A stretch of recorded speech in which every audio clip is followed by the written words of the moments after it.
So there you go.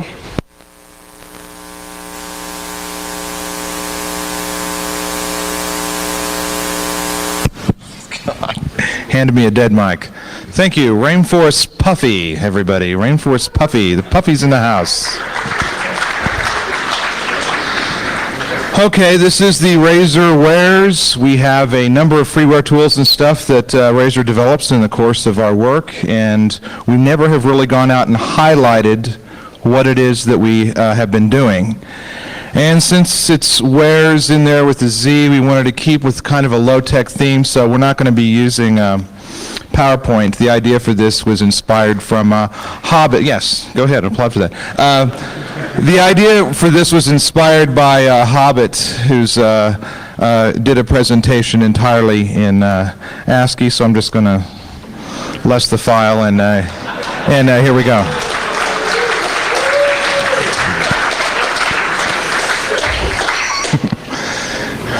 Oh boy, that was so worth it, you know, to do that. It really was. It really was. So there we have it. Interestingly, I ported the entire ASCII presentation into PowerPoint so they could get printed in your things, okay? I did, I swear. Anyway. Okay, specifically, yeah, no, page down. I know, it's cool. I can even page up and go back to the first screen. Okay, so now all your security problems are solved. All right. Both Todd and I are analysts for RAZOR. The RAZOR team essentially is kind of an R&D kind of group. We do a lot of research. We write advisories. We're a full disclosure group. We do research papers. These things get put out on the RAZOR website. For business purposes, a lot of our stuff, most of our stuff, funnels right back into BindView products. But a lot of times, a lot of the cutting edge kind of stuff that ends up in BindView products is coming from some of the freeware stuff that we're going to be showing you here today. In the course of doing these advisories and these research papers, a lot of times we have to throw code together to prove not only to ourselves but to our other teammates that we're actually kind of on track. And a number of these tools have made it out onto the website, and which are free to download and use. We think they have wondrous uses. This is a list of what we have out there. The only one that is currently not out there on the website is the top one there under the Windows one. That's going to be going up here next week that Todd's going to be showing. That's HashPipe. A lot of every one of these you can download. They're all free, and a lot of them have some fairly interesting features and whatnot.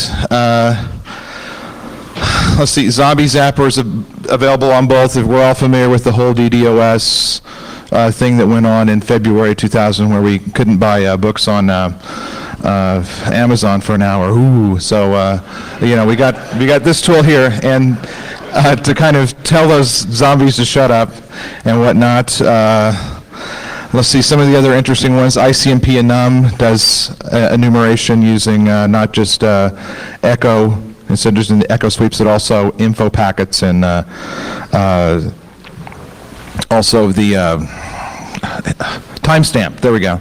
Timestamp packets to do enumerations. See some other interesting ones. dspoof, where we go and check the real TTL. That way you can tell if you've got a packet that you received in, you think it might be spoofed.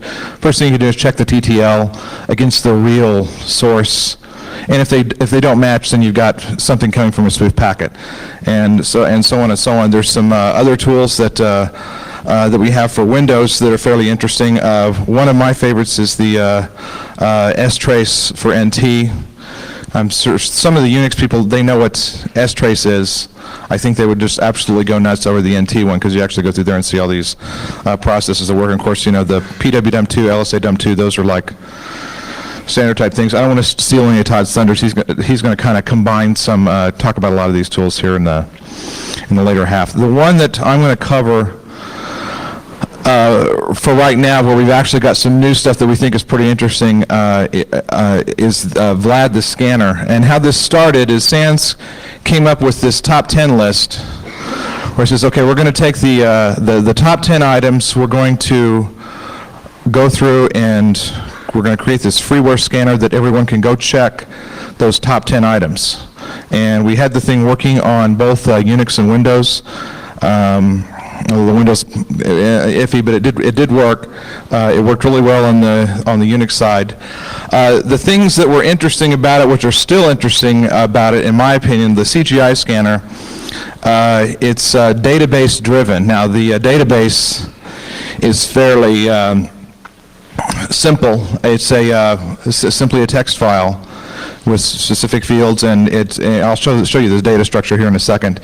And that's one of those things where this is something that ended up being in the BindView's Hacker Shield, or BV Control for Internet Security is the real name for it now.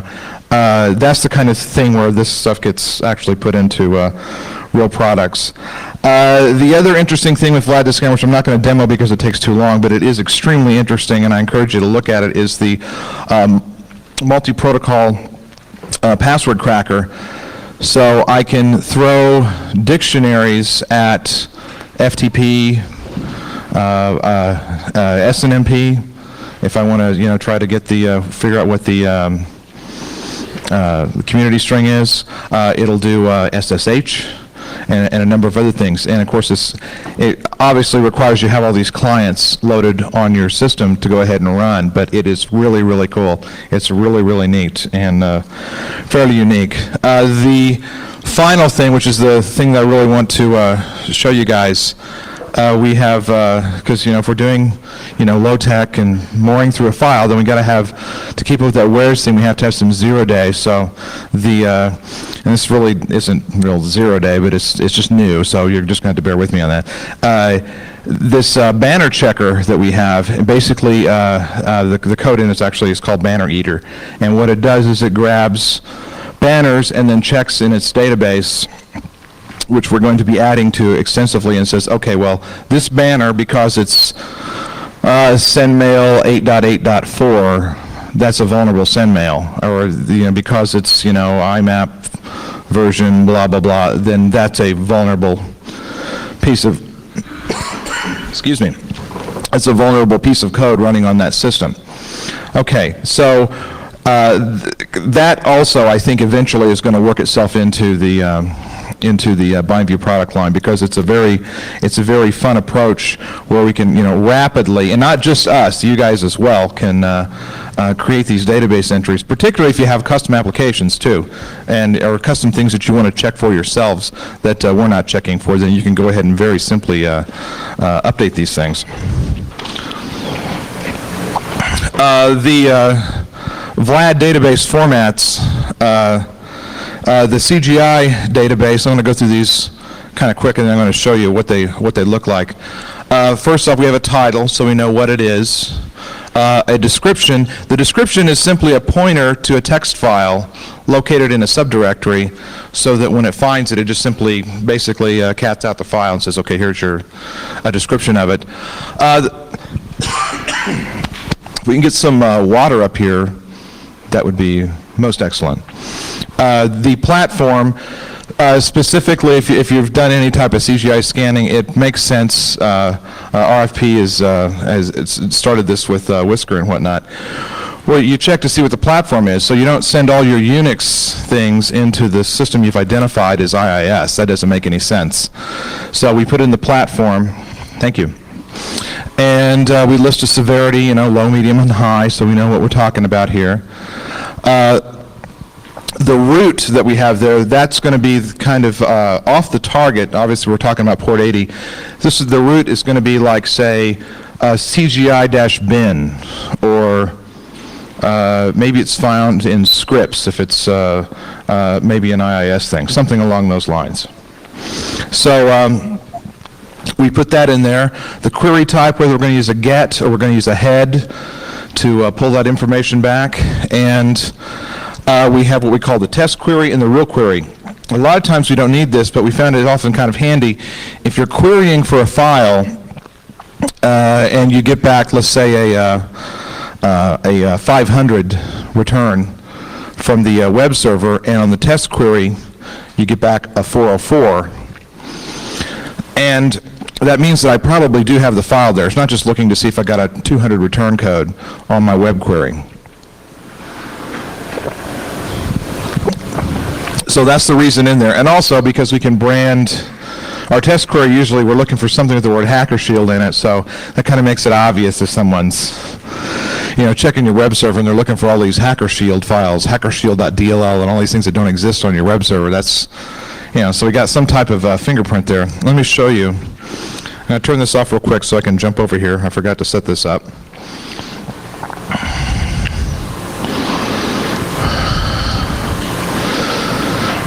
Hold on a sec.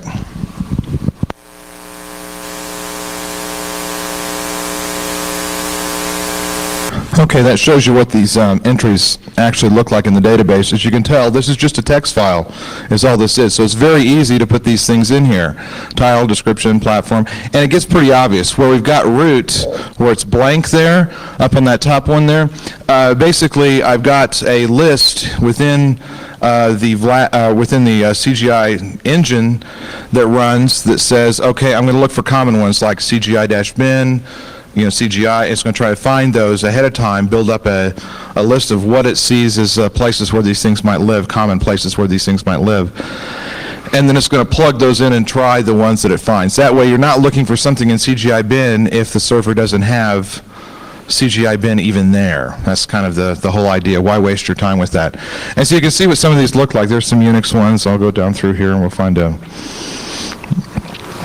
Okay, there's one right there up at the top for Windows. So you can kind of see there that even though we find that for some odd reason in CGI-bin there. So you get the idea of what we're looking at for this particular database. It's real easy to put together. I would run through and show you a demo of it, but the thing is we did this last year. We introduced this thing last year and just roughly talked about it. I encourage you to go take a look at it, mainly because I want to show you some other stuff. The banner eater, the fun thing about this is the same type of stuff here. Title, description, which basically goes out and cats out a file that we've got in a subdirectory. Platform, the port that you're looking at, severity, the type of comparison we're doing, and then the banner that we're trying to grab itself. And I think that'll become obvious if I just jump over here and show you what I'm talking about.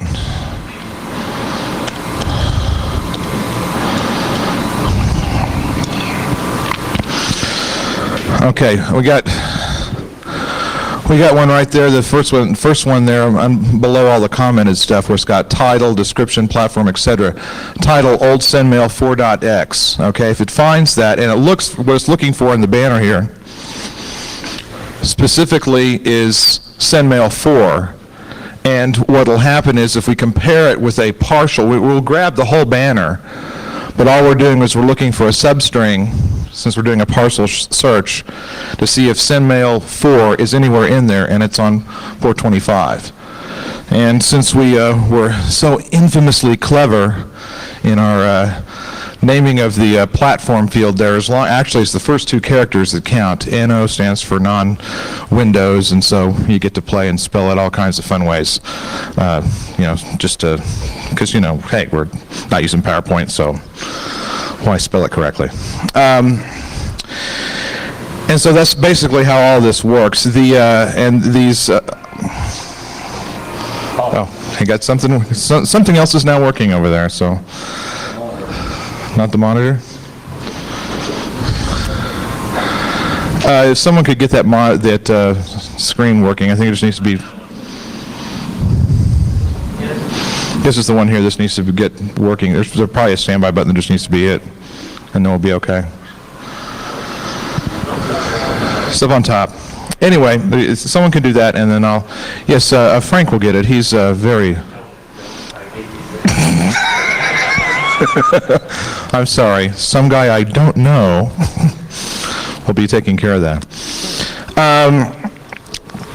So what I'm going to do now is I'm going to run through. We've got several computers hooked up into a hub, and by the way, it pays to bring a spare hub.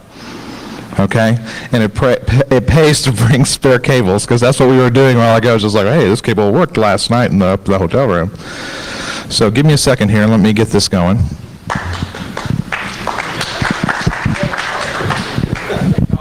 Some guy I don't know. Thank you very much. Thank you.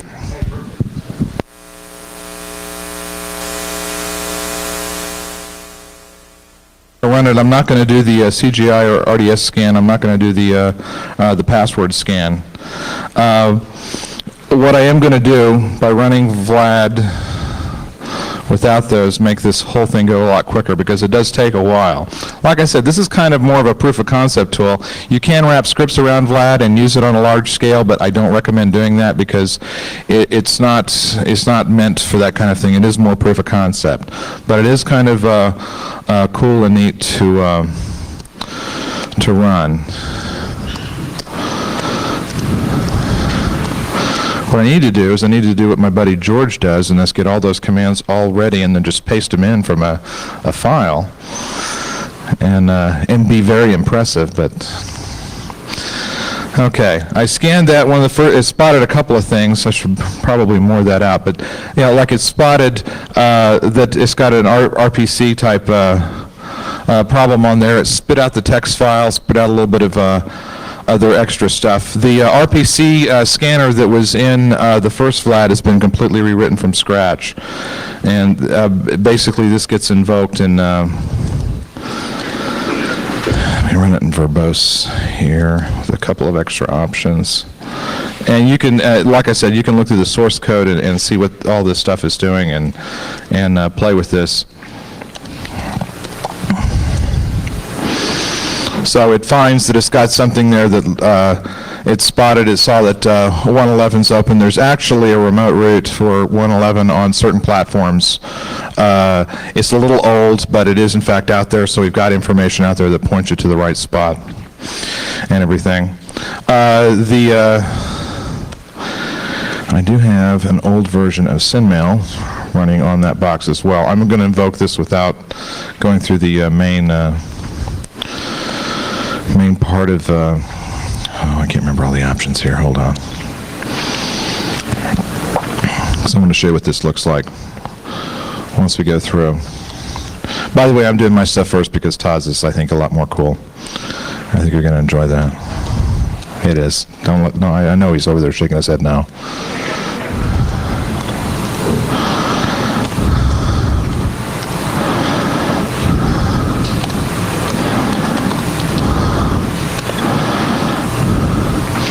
Okay, so it loads up the stuff in the database. We got some kind of error because what we're doing is some of the research that Ophir Arkin did with ICMP. We're sending out an ICMP echo packet to try to determine if the OS is Windows or not, and that kind of simplifies what we're going to throw at the box. So we got some kind of error because I've got ICMP stuff turned off on this box and didn't turn it back on. But nonetheless, it finds out there that we've got an old version of SendMail, 8.9 something. Got CVE entries, details about possible problems with the 8.9 suite of bugs, and of course this is the one that is so ever important. Upgrade to the latest SendMail. This is the thing that people hate whenever they interview, well, people in RAZOR and other people, that they say, what is the biggest thing with computer security? What's the number one thing that people should do, and what are they should be most worried about? Patching your systems, upgrade. So it's kind of funny that all the SendMails ones, they all say upgrade to the latest version. That makes sense. Some of the older ones, like the ancient ones, say you're probably going to have to update your whole OS because the SendMail isn't even going to work on that. But essentially, that's it. See right here, the penguin is the utility that was written, and it specifically gives some information there. And these tools, by the way, Vlad, there's a lot of people contributed to that. You know, I helped conceptualize some of it, I wrote some of it, but then other people wrote portions of it as well, and it's all been thrown together by various members on the team. I think the one I cringed over the most was when Mikhail Zalewski wrote the banner eater. I just kind of outlined it in concept, went to lunch, I got back, he had a working prototype, which really just, oh man, God, why is he... It just killed me that he completed it so quickly. See, we're doing good on time. That's what I have for the Vlad demo. Todd, you want to fly blind? He doesn't have the local screen here.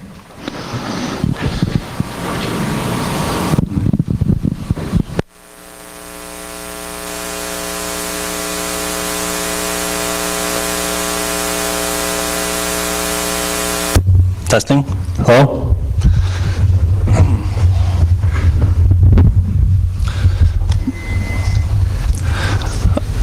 Yeah. Well, we'll see how this works.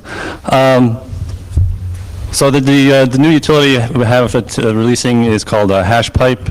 It's a combination of a couple of older utilities, pwdump2 and lsadump2. And it adds the ability that it can now dump the cached passwords that are stored on a workstation. As you probably know, Windows will store by default the last 10 logons on the box, in case you don't have your domain controller available or you're traveling with a laptop or something like that. So it will it'll be able to dump those as well. Well, I just wanted to add that I have Mark to thank for the wonderful name. I was going to call something like Dumpy, and he came up with a nice name like Hash Pipe. So the demo, which I'll try and do here.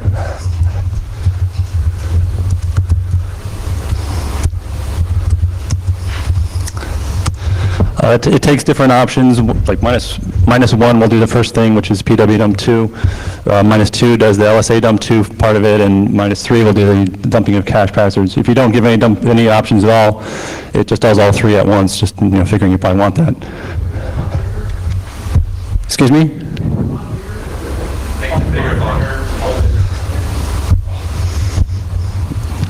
Yeah, I tried to Alt-Enter, but, oh, there it goes, good. Is that better? Okay.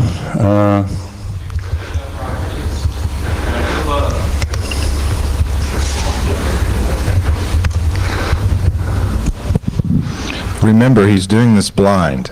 He's looking at the same screen you are. Don't try this at home.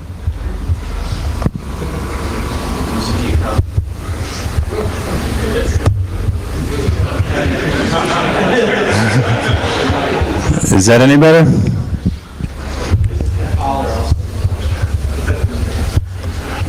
I'll get one more attempt here.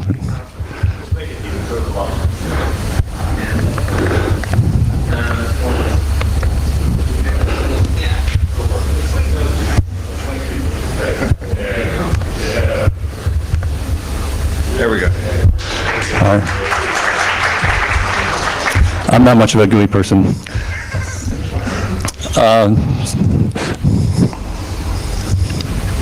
So that's the pwdump2 part of the things. I don't have very many accounts defined on this machine. Just a test user there. It's pretty standard. You just take this and give it to Loftcrack or something like that. You can also use the passwords or the hashes directly if you have a utility to do that. I'm not aware of one that's publicly available, but you can do that. Actually, I don't. It's on the list of things to do, but there's a lot of things on that list. The second thing, of course, is the LSA dump, which it dumps all the secrets. Typically, you'll find things like service account passwords in there. I just put one in here so you would see one. One of the things in here, which is somewhat interesting, is this NL$KM.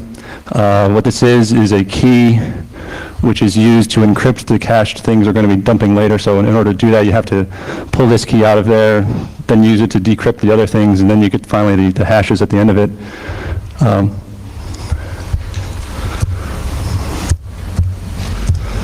So this is the third thing. This laptop is actually a member of a domain back in my house, and I had an account on that domain called Taz, and of course it's cached on this laptop so that I can use it on the road. But what this hash here is that it's not the normal NT hash that you're probably used to seeing. It used to be in NT4 up until I think Service Pack 4. They just stored the direct NT hash and LM hash right in the cache. You could easily get it. It's actually stored in the LSA secrets, I believe. They realized that that wasn't a very good thing to do, so they've changed it now. It's actually MD4 of your password plus your username. So it actually depends on your username. The thing you can do with this, of course, is crack it, which I have a program to do also. It's just proof of concept, so it's not really that fast, but if your password's in a dictionary, of course, you get it right away.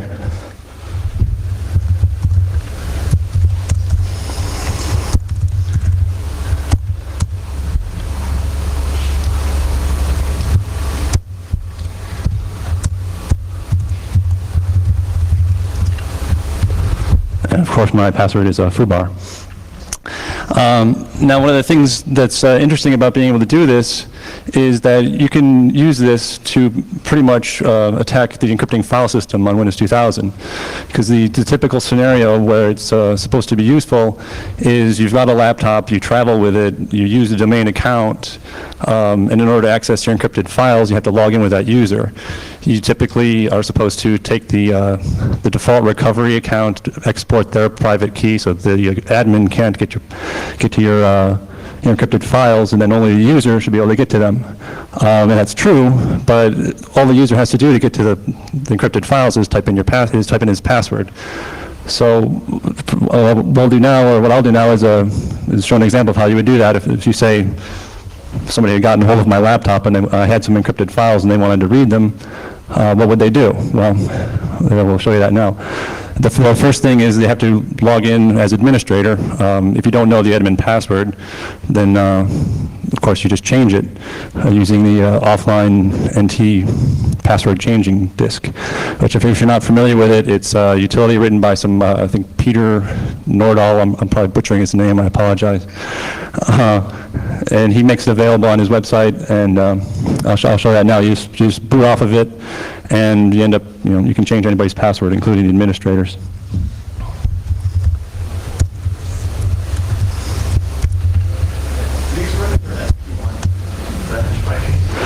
There's a question, does it work under SP1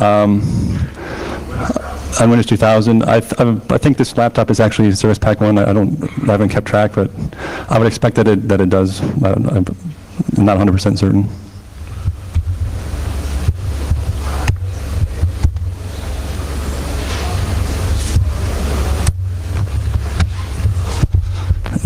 Unfortunately, this may actually take a little bit. One of the ways you prevent this kind of an attack of being able to change the admin password is by using syskey. You'll note that if you go to read some of Microsoft's papers on EFS, they strongly recommend that you use more secure settings for syskey. By default in Windows 2000 it's enabled, but it's only in the obfuscation mode, which means you can just boot your laptop anyway. They recommend either using a boot floppy or using a password for the syskey part of it. Unfortunately, it looks like the bottom of this is going to be cut off, which is... but if you do that, then you won't be able to boot the machine. You can still use this utility to change the administrator password, but you won't then be able to boot the machine. So it is some additional security. The problem is that with, like, for instance, the boot floppy scenario, if it's a laptop somebody's traveling with, they're almost certainly going to have the boot floppy right in with the laptop.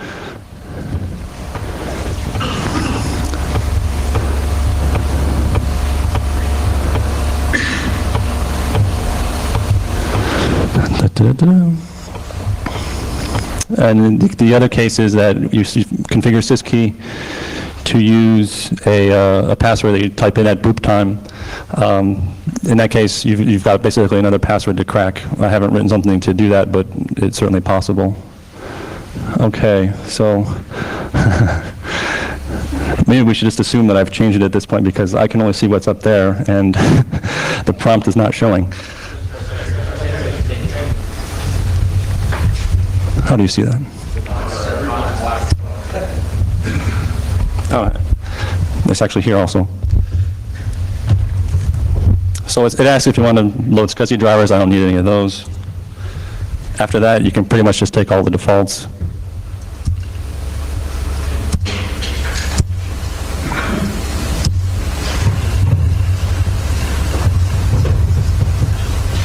It has an option in it to disable syskey, which doesn't really work very well, so he recommends not doing it, and it's not really necessary because you can change the passwords without disabling syskey.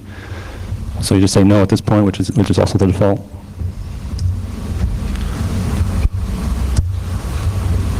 And I'll just change the password to be foo or something. At this point, it asks you several times if you want to continue because in theory it's still dangerous, but it's always worked for me.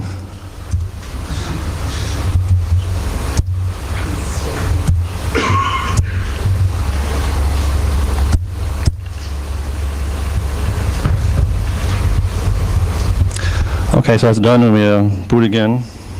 Yay, Windows.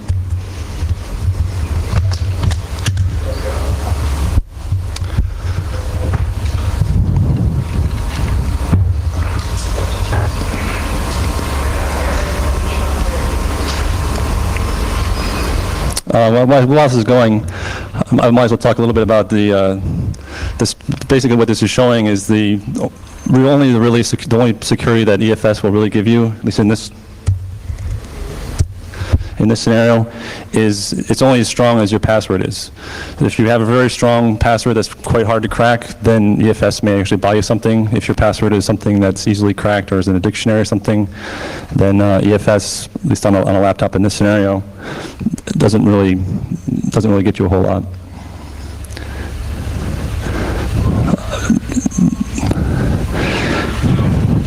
In my testing at home, my unoptimized cracker got through basically all 6-length alphanumeric passwords in about a little over a day on a P3 500. So if you optimize and extrapolate, you can probably do at least 1 million or so attempts a second. So your password needs to be fairly long.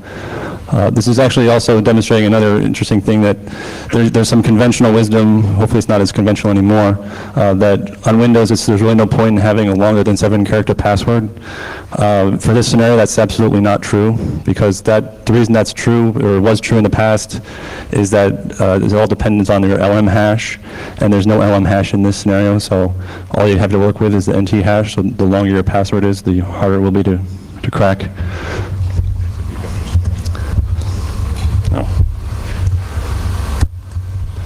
So at this point, just log in with password foo, of course.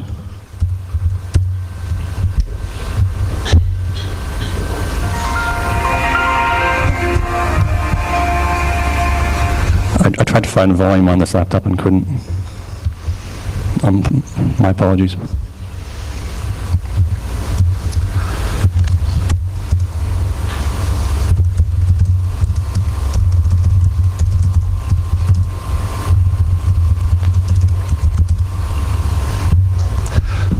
So we've already seen this, but you run this through a cracker at this point. You know that the password we've seen before is foobar for that user.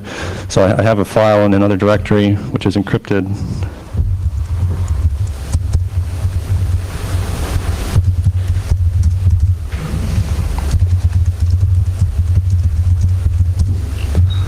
So, if you can see, access is denied. I'm logged in as administrator. And everyone has full control, so you can't read it because it's encrypted. But we cracked the user's password, so we just log out and log back in with that user's password. Excuse me? The file is encrypted with EFS, yeah. But you log in as the user, and it nicely decrypts it for you.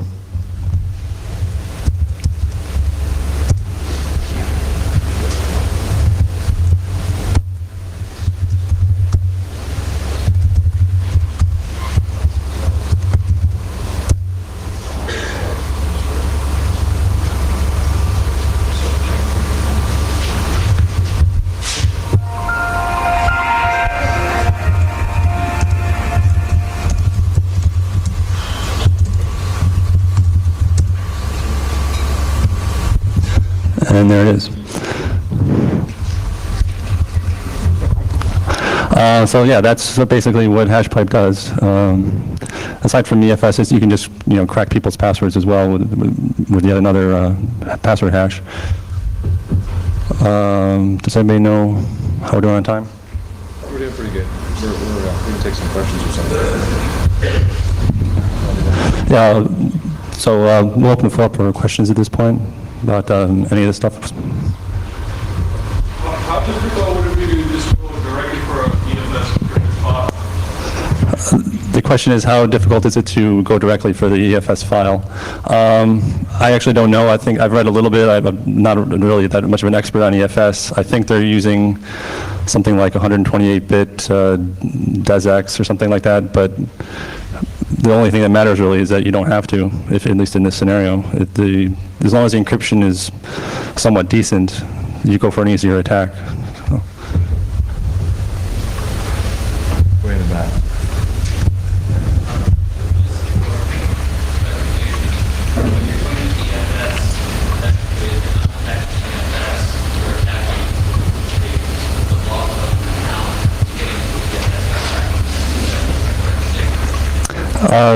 He's asking for clarification with it. We're not actually breaking EFS in the sense of using or decrypting the files. We're more or less attacking the user's password and using that to let the system decrypt it with EFS for us. So yeah, that's correct. So if your password is, say, 14 characters and it's got all these extra pound sign, dollar sign, upper lower case, this probably won't work, at least not in a reasonable amount of time.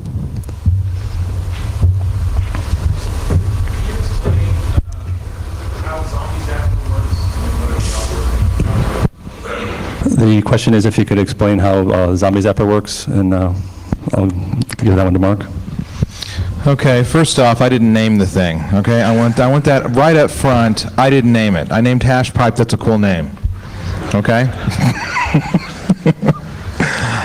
Basically, the way Zombie Zapper works is typically what you have is these zombie demons that are running on compromised boxes that are going to be actually sending out the flood.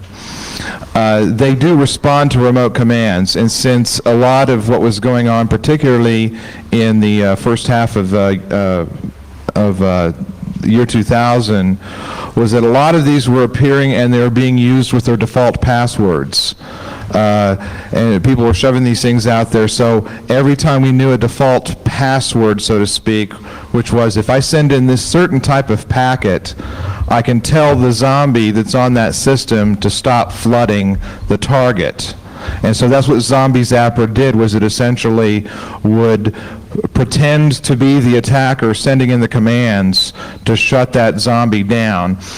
We had to do a little bit of refinement. We had a great time testing it too, by the way. No one in the office got anything done because we're flooding the network and everything. But when you can't just send one packet because there's a whole flood of stuff coming in, so we found, well, you have to send basically a whole flood of these out there, and hopefully one gets through and then shuts it down. And that's roughly the concept of how Zombie Zapper works. And there are two versions, but there's a command line one for Unix, and then a nice GUI one for the non-Unix people in the room that we put together. And that's essentially how that works. So you actually guess the password? No, it assumes that it's the default password. Now, normally, I'm trying to think of some of these off the top of my head. Like on some of them, the command to tell the daemon to shut down was to send an ICMP echo packet with a certain ICMP ID in the packet, and that was in fact the quote password to shut it down. And so it's things like that. Now, of course, anyone that had any intelligence would change some of these things, and we realized that we would be creating essentially almost our own denial of service attack ourselves if we allowed it to, say, brute force try to shut something down, particularly when you didn't know what the daemon was. So we just assumed, okay, we'll try one of these four and then try it. I mean, it did work, and it was, I don't necessarily think it was too controversial because we're throwing packets back. We are trying to protect ourselves from the network. The only odd thing, we had one that we weren't sure, it would forge from the Class C, and we had to send the packets to every node on the Class C, which was, but just to try to make sure we hit it or something like that, or just send it somewhere on that Class C to try to find it. But that's basically it. Do you do anything to fingerprint the zombies? Fingerprint what kind of zombies? Question is, can you do anything to fingerprint the zombies? Yeah, you could, and oftentimes we didn't build that into Zombies app, or it wasn't something that just sits there passively and looks and says, you know, I think that flood coming in is from TFN2K, so I'm going to do, or from Win Trinu or whatever. It didn't do that and say, okay, so I'm going to send this in response. It assumed that you did some type of analysis and could specify, I think it may be this. Actually, I think the default was it just sent everything that it knew about. There's a question, someone at the very back had their hands up. Yes? I was actually curious, from all the work we've done looking at EFS, what design decisions do you think, if you were designing EFS, you would have made? For example, and effectively, how would you do that?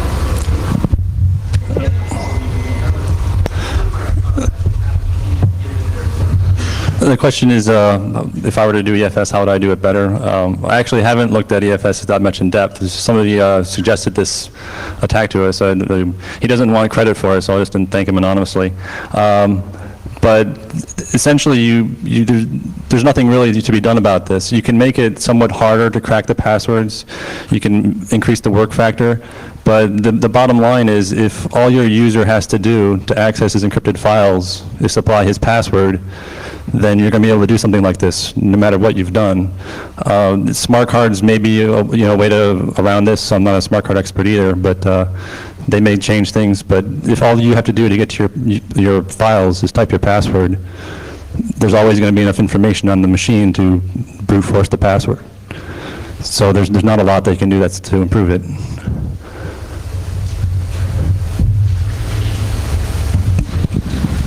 Any other questions? They can be about anything at all. Right there. What if the case where you have multiple entity domain users all under the same box? When you dump the cache, do you also try to send the user ID back to the hash?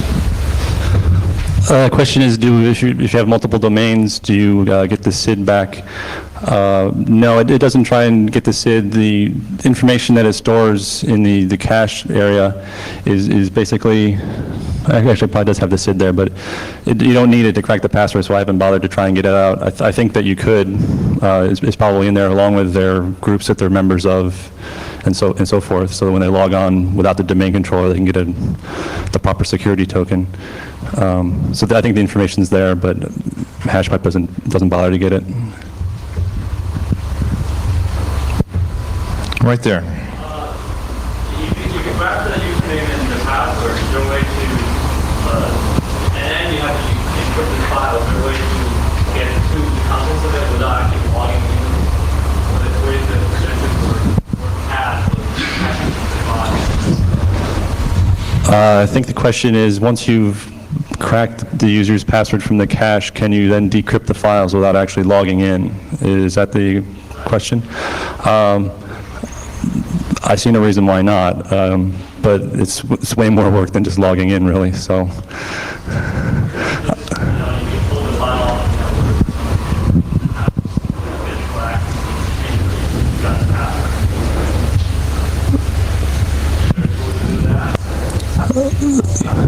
The question is, could you then pull encrypted files off of the network and then get them that way?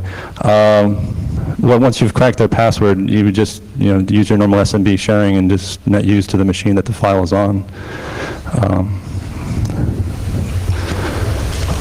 I think EFS across a network, it doesn't apply, at least not at the moment. The remote machine will always decrypt it before it sends it across the network to the local machine. So I don't know that there's a need to do that there. One more at the very back there.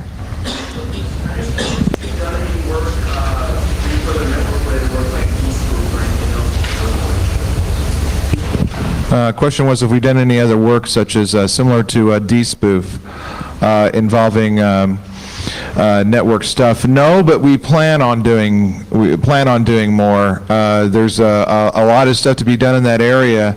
As a matter of habit, usually any of the utilities that I write, whether they're really needed or not, the command line Unix utilities, I usually try to give it the ability to spoof packets and whatnot. I mean, I don't know why. I don't know why you use, dspoof has the ability when it checks the stuff to spoof packets, that kind of thing. So we're always thinking along those lines. There's one utility that I did that is not related to work. It's more kind of an NMRC thing that was, although portions worked its way into some of VLAD, which was I had implemented a version of Ophir Arkin's ICMP OS identification that's on the local network is extremely accurate. And so we've been doing some fun network stuff and everything, but nothing that I can hand you on a silver platter and say, oh yeah, we got this other 0-day that we didn't get to. I think that's pretty much it. So we want to thank everyone for coming. See you later.